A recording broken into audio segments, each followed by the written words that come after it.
నమస్తే. ఇన్నాళ్ళు నన్ను సపోర్ట్ చేస్తూ, ఎంకరేజ్ చేస్తూ మీ ప్రేమని నాకు అందిస్తున్న ప్రతి ఒక్కరికి కృతజ్ఞతలు.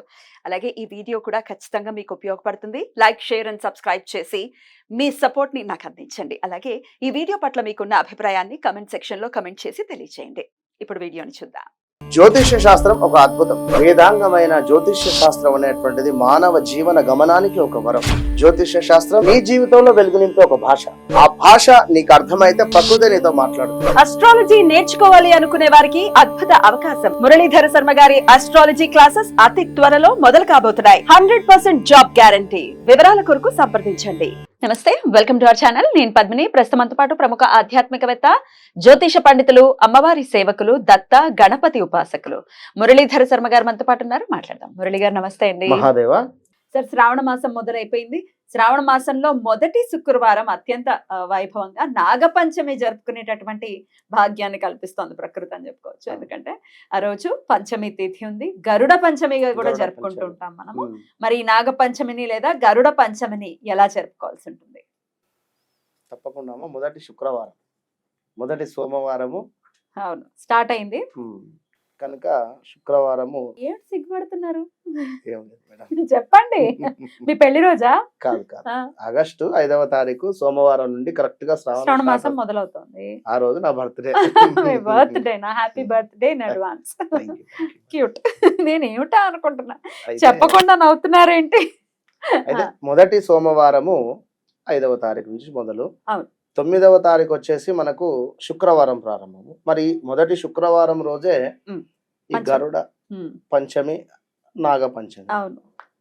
ముఖ్యంగా ఈ నాగ పంచమి అయినా లేదా నాగుల చవితి అయినా, విశేషంగా చవితి ఏమిటంటే మనకు కార్తీకంలో. ఈ నాగ పంచమి రోజు ముఖ్యంగా ఏమిటంటే పిల్లలకు సంబంధించి తల్లిదండ్రులు మా పిల్లలు చెప్పిన మాట వినడం లేదు అనేటువంటి సందర్భం కానీ, లేదా తల్లికి ఉన్ను అబ్బాయికైనా అమ్మాయికైనా కొంచెము చంద్రుడు నీచబడిన వేరు చాట్లో, ఆ పిల్లల యొక్క చాట్లో తల్లితో కొంచెము బాండింగ్ తక్కువ ఉంటుంది. తల్లి మంచి చెప్పడానికి చూసినా కూడా, అయితే కొందరు అరుస్తూ చెప్పేసరికి ఏమైనా నన్ను తిడుతూ ఉంటుంది, ఏమైనా నా మీద అరుస్తుంది అనేటువంటి ఒక నెగిటివ్గా పిల్లలు రిసీవ్ చేసుకుంటూ ఉంటారు. ఇలాంటి పరిస్థితిలో ఉన్నా, ఇక ముఖ్యంగా ఏమిటి అంటే బంధువులతో కలహాలు, సొంత అన్నతమ్ములు కానీ లేదా ఈ యొక్క పెద్ద నాన్న చిన్న నాయన వాళ్ళకు సంబంధించినటువంటి వారు కానీ, లేదా ఈ యొక్క మన పెద్దమ్మ చిన్నమ్మలకు సంబంధించినటువంటి వారిని పిల్లలతో విభేదాలు ఉన్నాయి అనుకున్నా, వీరు ఖచ్చితంగా కూడా ఈ యొక్క గరుడ పంచమి రోజు ఖచ్చితంగా పుట్టలో పాలు పోయాలి. పోసి పుట్ట చుట్టూ కూడా ప్రదక్షిణ తిరగాలి. ఆ పుట్ట మన్ను తీసుకొని చక్కగా కడుపుకు కావచ్చును, కన్నకు, అదేవిధంగా చెవులకు కూడా రాసుకోవాలి. ఇంటికి కూడా తీసుకొని వెళ్ళాలి. ఎట్ ద సేమ్ టైం ఎక్కడైనా మీరు నివసిస్తూ ఉండేటువంటి స్థలాలలో, ప్రతిష్ఠ చేసినటువంటి దేవాలయాలలో మనకు ఈ యొక్క సర్పాలకు సంబంధించినటువంటి విగ్రహాలు ఉంటుంది. జంట నాగులకు సంబంధించిన, లేదా ఏదైనా చెట్టు కిందనైనా కూడా ప్రతిష్ఠ చేసి ఉంటుంది. వాటికైనా అభిషేకం జరిపించండి సర్ప సూక్తంతో లేదా రుద్రంతో. ఇక ముఖ్యంగా ఏమిటంటే ఆ రోజు హస్త నక్షత్రం వస్తూ ఉన్నది. దానికి చంద్రుడు అధిపతి, మనస్సుకు సంబంధించింది, అది డబ్బుకు సంబంధించింది. రెండవది బుధుడు అధిపతి.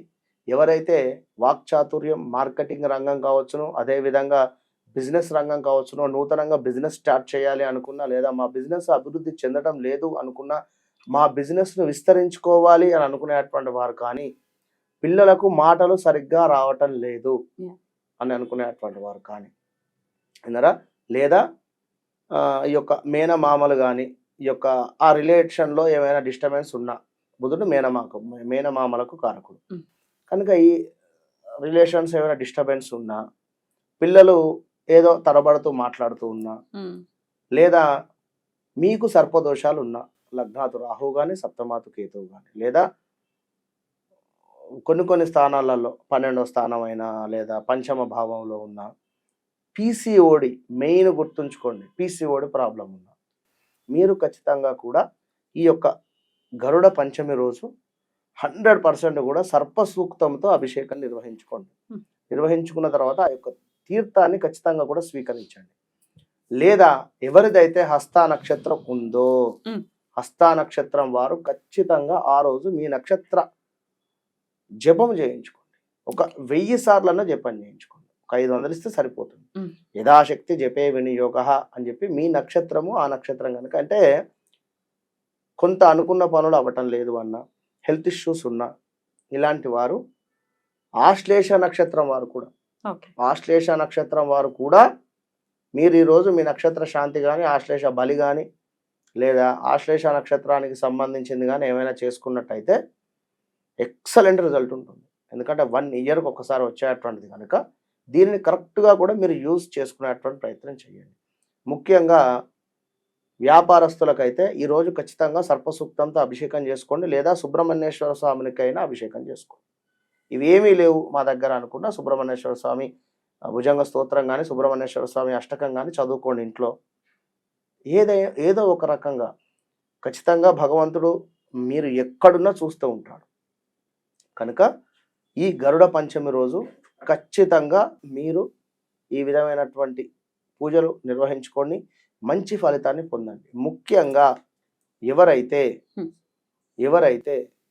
ఇక్కడ అనాథ ఆశ్రమం కావచ్చును, ఈ యొక్క మూగ జీవులకు ఎవరైతే తిండిని పెడతారు అంటే ఆవులకు కావచ్చును, లేదా మూగ జీవాలు ఎన్నో ఉన్నవి కనుక వాటికి మీ రకమైనటువంటి సహాయము వాటి యొక్క పొట్టకు కావచ్చును, వారు మన నివసించేటువంటి ప్రదేశంలో ఏమైనా ఏర్పాటు చేయడం కానీ, ఏమైనా పరదాలు లాంటివి కానీ, లేదా వారికి ఏమైనా గోశాలలో నిర్వహించేటువంటి పరిస్థితులలో మీ వంతు భాగం కానీ ఇలా చేసుకున్నా కూడా మంచి ఫలితం ఉంటుంది. ప్యూర్ ఆవు పాలతో జంట నాగులకు అభిషేకం జరిపించండి.